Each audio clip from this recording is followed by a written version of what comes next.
Okay, I think the angle's a bit lower, but I'm going to scoot and work with it. Yay! I am extremely happy because someone commented and thank you so much for that. When I actually saw your name, I actually was like, oh yes, Miss Green. I shall check and tell because I was just like Rachel Green all up in my head. Friends for life and beyond. So anyway, I'm going to put a screenshot over here. I hope it fits.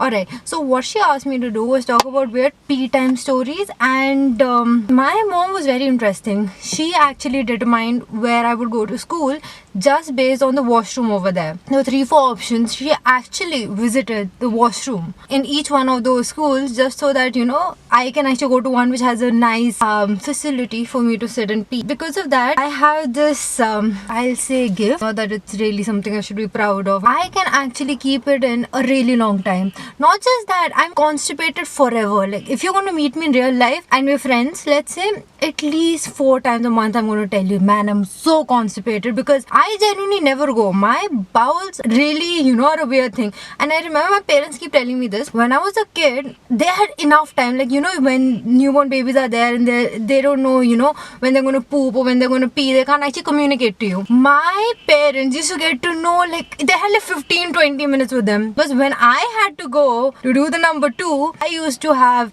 you know, the entire constipated look. First my face would have pressure, then it would turn red, and then after that I would actually do my business. So they had enough time to, you know, gather all the utensils or whatever they had to, you know, those things that you keep the kids on, you know, which is like portable, that potty sitting device thingy. Alright, another thing, I can't come up with main weird places that I've actually used the restroom as stories because I don't go. Like, I have this issue again. If there's an Indian toilet or, you know, the one which is squatted in, if that's there is no chance in hell I'm going. I am a hoverer. So even if I use a public toilet, any place, you go eat, dine out, wherever, if there's a public toilet over there, 10 out of 10 times, or 9 out of 10 times, depending on bougie the place is, because I believe bougie people's asses don't have anything flawed with them. Not that that's not true. I'm pretty sure all the STDs are right up there, but I still have that thing in my head. Yeah, so I'm a big time hoverer. I'm just going to be hovering right on top of the pot. I'm going to be standing, and I have learned to actually squat myself in such a position that there's no tricklage. You know, nothing is going to trickle, and I'll actually hold it there till, you know, last few drops go.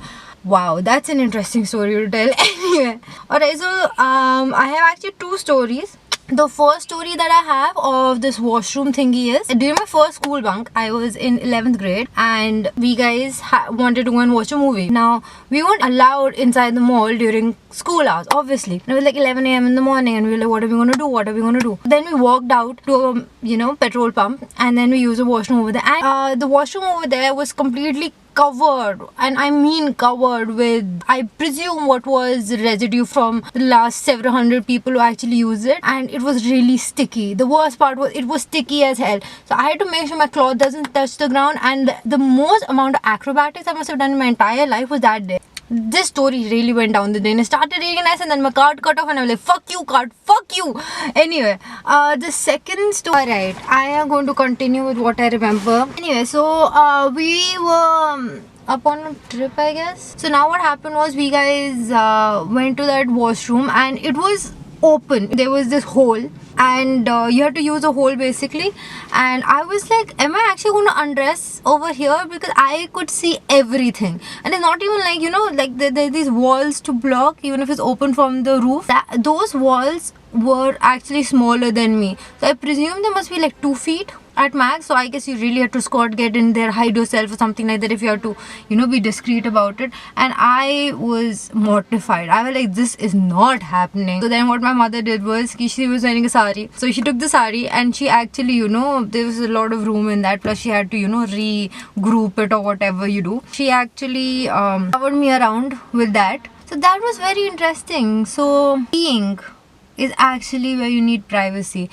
Like, some people are silent peers and they actually don't have any issue living, and then the other people who actually have to try and be silent but they're not silent, it's not getting silent, especially when you, like me, hold it in and love to hover because you're too scared about any germs touching you and you're getting any STDs for no rhyme or reason. You're just going to be hovering, and then hovering and being silent is really difficult. So my aim in life is, whenever I am